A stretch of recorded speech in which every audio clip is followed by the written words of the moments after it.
जबलपुर की ये तस्वीर देखकर आपके रोंगटे खड़े हो जाएंगे। देखिए कैसे एक ट्रक ने सड़क किनारे खड़े ट्रैक्टर को टक्कर मारी और फिर एक कार को घसीटते हुए दूर तक ले गया।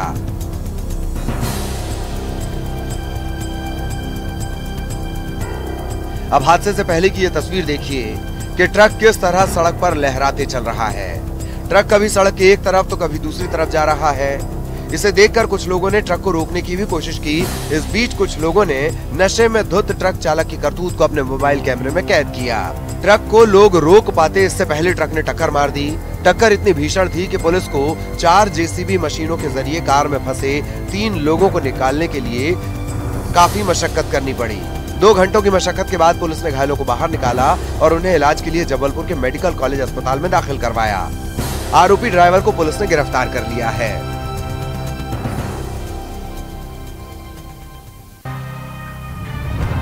लोग लाठी डंडे के साथ हंगामा करते नजर आ रहे हैं। तस्वीरें राजस्थान के झालावाड़ की हैं। यहाँ इन लोगों ने 30 से ज्यादा महिलाओं और बच्चों का अपहरण कर लिया।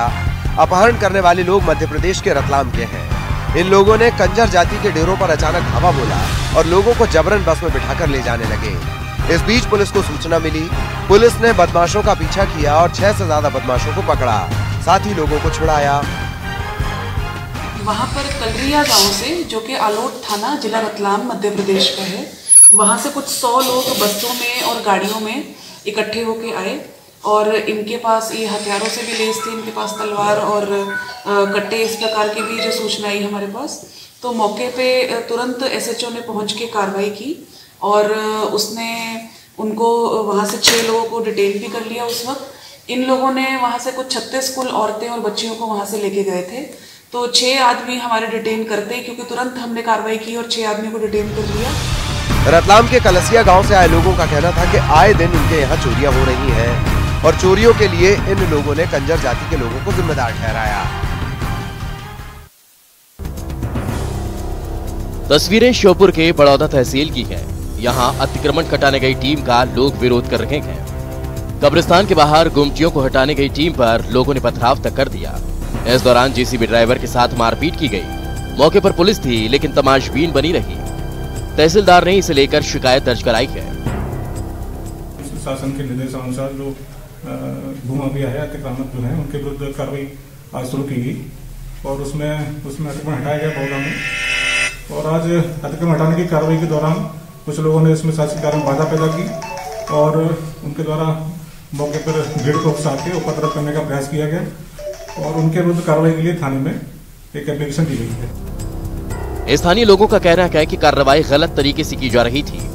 वहीं पुलिस को दोनों पक्षों की शिकायत मिली है। पुलिस का कहना है कि जांच की जा रही है। ग्वालियर में पुरानी रंजिश को लेकर युवक के साथ मारपीट की गई। मारपीट का सीसीटीवी फुटेज सामने आया है। तस्वीरें देखिए कि कैसे कुछ लोग मिलकर एक युवक को पीट रहे हैं। एक व्यक्ति लगातार लाठी से प्रहार कर रहा है, एक हेलमेट से मार रहा है। इस बीच युवक गिर जाता है, बावजूद इसके लोग उसे मार रहे हैं। एक महिला भी है जो बीच बचाव करने की कोशिश करती दिख रही है। एक और व्यक्ति है जो बीच बचाव करता नजर आता है, लेकिन दूसरे लोग रोक रहे हैं। तस्वीरों में जिस युवक की पिटाई हो रही है उसका नाम सुमित चौहान है। गोला का मंदिर थाना इलाके की बैंक कॉलोनी की एक घटना है। सीसीटीवी के आधार पर पुलिस ने 6 लोगों के खिलाफ केस दर्ज कर लिया है।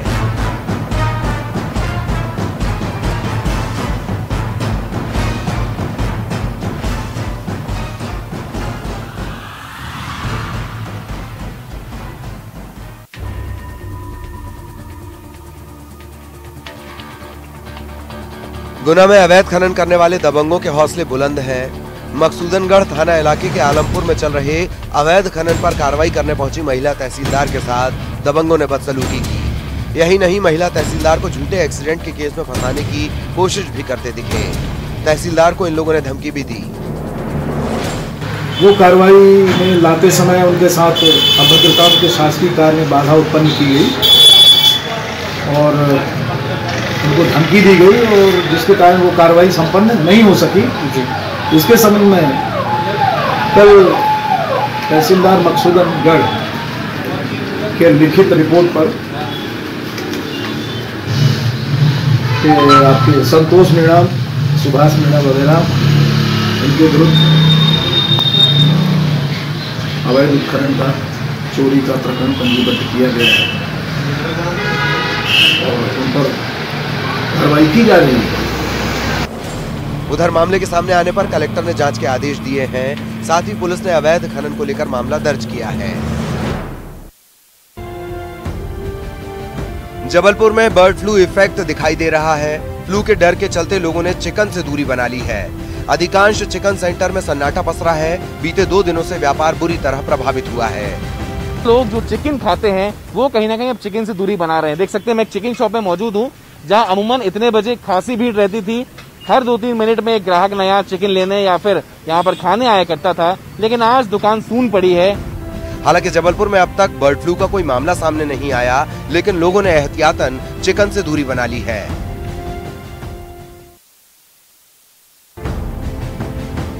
गुना में नशा माफिया पर आबकारी विभाग की टीम ने बड़ी कार्रवाई करते हुए 5 लाख कीमत की देसी शराब और लहान को नष्ट किया है। राघोगढ़ थाना इलाके के सकोनिया और राजपुर गांव में आबकारी विभाग ने दबिश देकर देसी शराब और महुआ लहान को जब्त किया।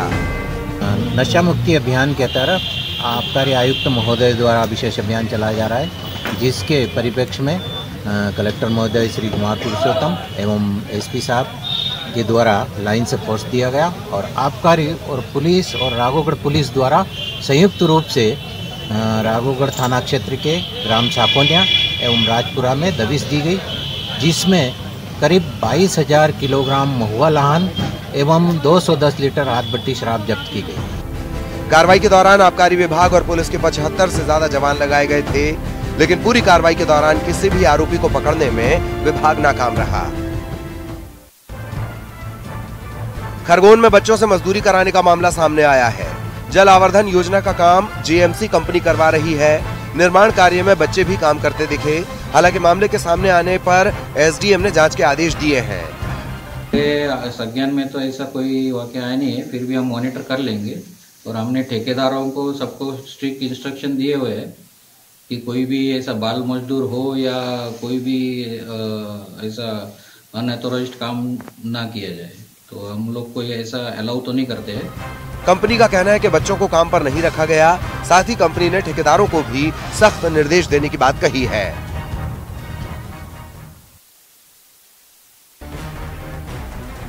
सिवनी में चोरी का बेहद सनसनीखेज मामला सामने आया है। चोरी करने वाला खुद पुलिसकर्मी निकला। पूरे मामले का खुलासा एसपी ने किया। सरकारी वाहनों से पेट्रोल चोरी के आरोप में एसपी ने 4 पुलिसकर्मियों को सस्पेंड कर दिया। किसी वाहन में एक ऐसी डिवाइस लगाने की सूचना थी जो मीटर रीडिंग बढ़ा के दिखाता है। इसकी तस्दीक के लिए हमने मौके पर एडिशनल एसपी और बाद में मैं खुद गया था। मौके पर पूछताछ करने पर पता चला कि 3-4 लोग जो थे इसमें जो इन्वॉल्व थे प्रमुख रूप से उन लोगों ने ऐसे एक डिवाइस लगा रखी थी और जिससे कि मीटर रीडिंग बढ़ा के दिखता था और डीजल की हेरफेर इनने की थी। इसी सूचना पर और इस प्राथमिक तस्दीक के बाद हमने 4 लोगों को कल तत्काल प्रभाव से निलंबित कर दिया है। डीजल चोरी के लिए एक डिवाइस के जरिए मीटर रीडिंग को बढ़ाया जाता था। एसपी को डीजल चोरी को लेकर शिकायत मिली थी और इसे लेकर उन्होंने खुद जांच की।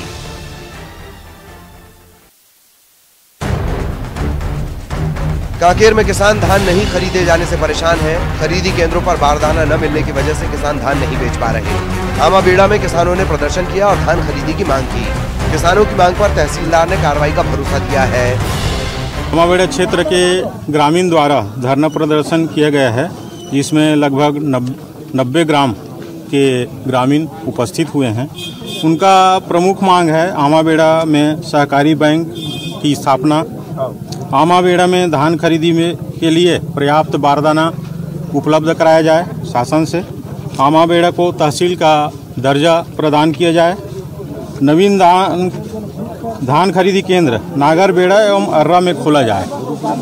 और अभी नारा लगा रहे थे ये लोग कांकेर से आमाबेड़ा और आमाबेड़ा से अंतागढ़ रोड निर्माण किया जाए।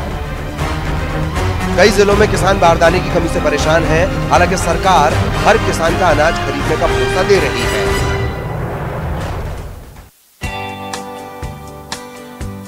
गुना में जल्द धनिया प्रोसेसिंग यूनिट का निर्माण किया जाएगा। केंद्र सरकार की योजना के तहत 6 यूनिट स्थापित किए जाएंगे। प्रोसेसिंग यूनिट को 6 करोड़ की लागत से तैयार किया जाएगा। धनिया उत्पादन के लिए मशहूर गुना के किसानों को इस यूनिट से काफी फायदा होगा। सीएम शिवराज सिंह चौहान ने भी इसे लेकर ट्वीट किया है।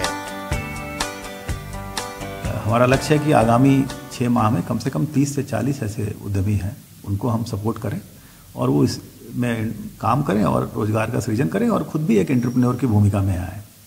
इसमें हम दूसरे स्तर पर भी काम कर रहे हैं कि जो उद्योग विभाग को जो ज़मीनें मिली हैं और जो उन्होंने आवंटित की हैं उस पर धनिया के प्रोसेसिंग के सॉर्टिंग के प्लांट लग जाए, उस पर भी काम चल रहा है। 6 प्लांट ऐसे हैं जो अगले 3-4 माह में प्रोडक्शन में आ जाएंगे। सीएम शिवराज सिंह चौहान ने एक जिला एक उत्पाद के कॉन्सेप्ट पर अधिकारियों को काम करने के निर्देश दिए थे। इस निर्देश पर गुना में धनिया के उत्पाद को बढ़ावा दिया जा रहा है।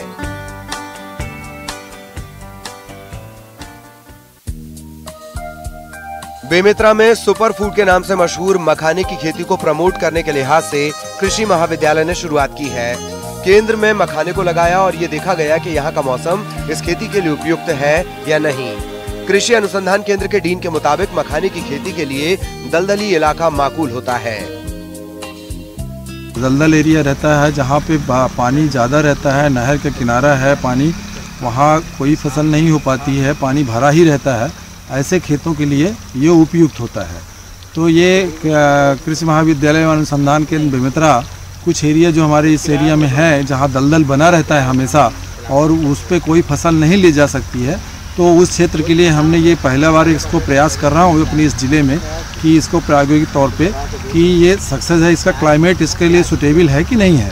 इसमें हमने 3-4 क्रॉप लगाई हुई है, कमल ककड़ी है, सिंघाड़ा भी है और मखाना है। तो मखाना ये अभी के वातावरण में सबसे अच्छा इसका ग्रोथ दिख रहा है। अपने पौष्टिक गुणों की वजह से मखाने की मार्केट में भारी डिमांड है। ऐसे में इसकी खेती से किसान अच्छा मुनाफा कमा सकते हैं।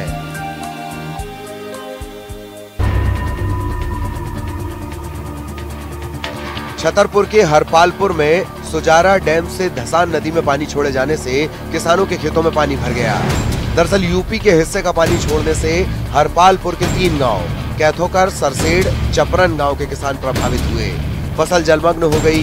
किसान फसल खराब होने से परेशान हैं। पूर्व में भी ऐसी कई 2-3 बार घटनाएं हुई हैं। बांध सुजारा से पानी छोड़े जाने पर कुछ क्षेत्र डूब में आ जाता है। सामान्यतः जांच में पाया गया है कि किसान जो डूब क्षेत्र की भूमि खाली होती है उसमें फसल बो लेते हैं, उसी में वापस पानी भरने से क्षति होती है। फिर भी इसकी जांच कराई जाएगी और यदि नियमानुसार उनकी क्षति होना पाई जाएगी तो आरबीसी 6-4 के अंतर्गत सहायता दिलाई जाने की कार्रवाई की जाएगी। हालत यह है कि खेत तक जाने के लिए भी नाव का सहारा लेना पड़ रहा है। सिंगरौली के रामदास पिछले 2 सालों से न्याय पाने के लिए सरकारी दफ्तरों के चक्कर काट रहे हैं। रामदास की शिकायत है कि उनके पिता मुकुटलाल शाह का निधन 2018 में हो गया था। उनके पिता के निधन के बाद ग्राम पंचायत सरपंच और सचिव ने मिलकर उनके पिता के नाम पर पीएम आवास की राशि निकाल ली। कि आवास जो है कि मृत के बाद बनवा करके सरपंच, सचिव, सेक्रेटरी खाली गए हैं और मेरे को बाद में पता चला तो इसका लिस्ट जनपद से निकाल करके मैं चारों तरफ अर्जी लगाया। इसका आज तक कोई सुनवाई नहीं हुआ, यही है। उधर कलेक्टर ने मामले की जांच की बात कही है। जो आवेदन आया है उसको जो संबंधित जो एसडीएम को मार्क किया गया है जिससे कि वो उसमें जांच करेंगे। जांच करने के उपरांत अगर उसमें उस संबंधित उसकी अनियमितता पाई जाएगी तो उसमें हम उसमें कड़ी कार्रवाई करेंगे। पीएम आवास योजना में गड़बड़ी की कई बार शिकायतें मिली हैं। ऐसे में जरूरी है कि दोषियों पर सख्त कार्रवाई की जाए। न्यूज 18 की खबर का असर हुआ है। रियाद में फंसी खरदा की रीना गहलोत की वतन वापसी हो चुकी है। रीना ने 16 नवंबर को ट्वीट कर प्रधानमंत्री नरेंद्र मोदी से मदद की मांग की थी। नौकरी के सिलसिले में रियाद गई रीना के साथ दलाल ने धोखाधड़ी की। इस खबर को न्यूज 18 ने प्रमुखता से दिखाया। खबर दिखाए जाने के बाद विदेश में फंसे भारतीयों की मदद करने वाले चरमेश शर्मा ने जानकारी जुटाकर मदद की। मुझे नवंबर माह में बूंदी के प्रिंसिपल मेडिकल ऑफिसर है डॉक्टर मधुसूदन शर्मा जी और उनकी धर्मपत्नी डॉक्टर गायत्री शर्मा जी ने बताया कि न्यूज 18 पर एक समाचार प्रसारित हुआ है जिसमें विदेश में सऊदी अरब में मध्य प्रदेश हरदा की महिला है, वो बहुत तड़प रही है अपने बच्चों के लिए। उन्होंने मुझसे कहा कि हम इस क्षेत्र में काम करते उस महिला की मदद करें। क्योंकि मैंने न्यूज 18 से उसको स्टोरी निकाली नेट से और सारी जानकारी प्राप्त करके 19 नवंबर को विदेश मंत्रालय में अधिकृत शिकायत इस मामले में दर्ज करवाई और 24 नवंबर को उस शिकायत को सऊदी दूतावास रियाद भेज दिया गया। रियाद से मुझे दूतावास से वापस सारी जानकारी मांगी गई। और अब रीना से दिल्ली एयरपोर्ट पर जय रमेश ने मुलाकात भी की है।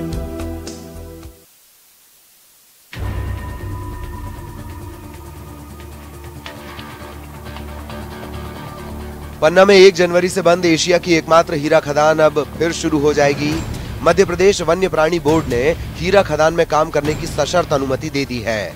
बोर्ड का अंतिम फैसला आने तक बोर्ड ने एनएमडीसी को खदान शुरू करने की अनुमति दी है।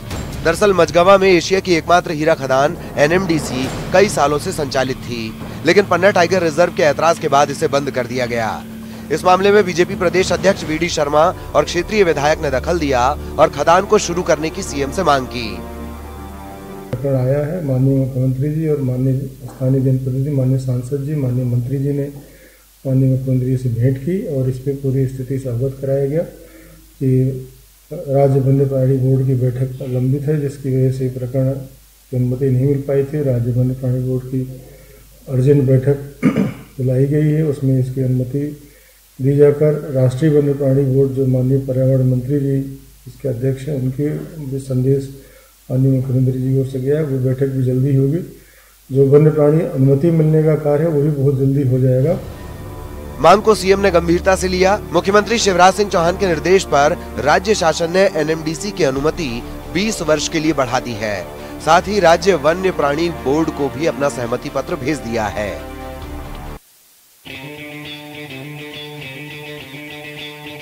खरगोन के महेश्वर में नर्मदा की तेज लहरों को चीरते ये खिलाड़ी आगे बढ़ रहे हैं।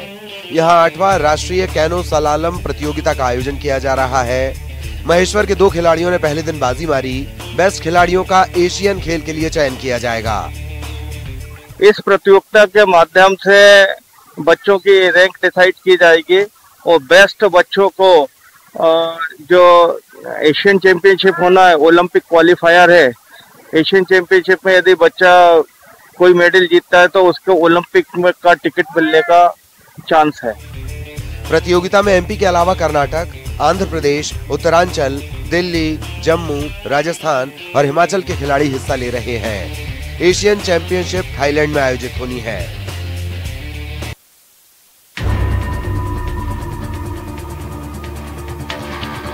तस्वीरें सिवनी की हैं। यहाँ सड़क पर बाइसन तफरी करता दिख रहा है। बाइसन की वजह से नेशनल हाईवे 44 पर थोड़ी देर जाम लग गया। दरअसल रूखड़ के पास जंगल से ये बाइसन भटक कर सड़क पर आ गया। सड़क पर गाड़ियों की रफ्तार देख इसने धमाचौकड़ी मचानी शुरू कर दी। कभी ये बीच सड़क पर खड़ा हो जाता तो कभी सड़क पार करने लगता। इस बीच सड़क पर चल रही गाड़ियों की रफ्तार कम हो गई और थोड़ी देर के लिए जाम भी लग गया। गाड़ी में बैठे लोगों ने बाइसन की तस्वीरें खींची। बाद में जंगल का रास्ता मिलने पर बाइसन लौट गया। एनएच से पैच टाइगर रिजर्व करीब ही है, ऐसे में यहाँ कई बार जंगली जानवर सड़क पर आ जाते हैं। हिमाचल में मौसम का मिजाज लोगों की मुसीबतें बढ़ा रहा है। यहाँ हिमाचल प्रदेश के कई जिलों में भारी बर्फबारी का दौर थमने का नाम नहीं ले रहा है। भारी बर्फबारी और बारिश की चेतावनी भी जारी की गई है। आसमान से गिर रही सफेद आफत की वजह से तमाम रास्ते ठप पड़ गए और हजारों लोग घंटों तक रास्तों पर ही फंसे रहे, क्योंकि सड़कों पर इतनी बर्फ जमा हो गई है कि गाड़ियों के चक्के फिसलने लगे। रास्ते बंद हुए और एक के पीछे एक गाड़ियां थमती चली गईं। आसमान से बर्फ रुई की तरह गिरती रही और चंद घंटों में दिन रात में बदल गया। जाम में फंसी गाड़ियों के ऊपर भी इतनी बर्फ जमा हो गई कि हर गाड़ी सफेद दिखने लगी। कुदरत का ये नजारा जितना खूबसूरत है उतनी ही मुसीबतें बढ़ाने वाला भी साबित हुआ। लेकिन जब हालात नहीं बदले तो लोग गाड़ियां छोड़कर ही जाने लगे। 250 से 300 के करीब गाड़ी है। कुछ लोग तो चले गए छोड़ के, लेकिन कुछ बेचारे गाड़ी में ही बैठे हुए हैं। महिलाओं और बच्चों के साथ बर्फबारी में मस्ती करने वाले मनाली पहुंचे सैलानी भी मदद ढूंढने लगे। ये मेरा छोटा बेटा है, ये मेरा छोटा बच्चा है, ये मेरी बाइक है पीछे।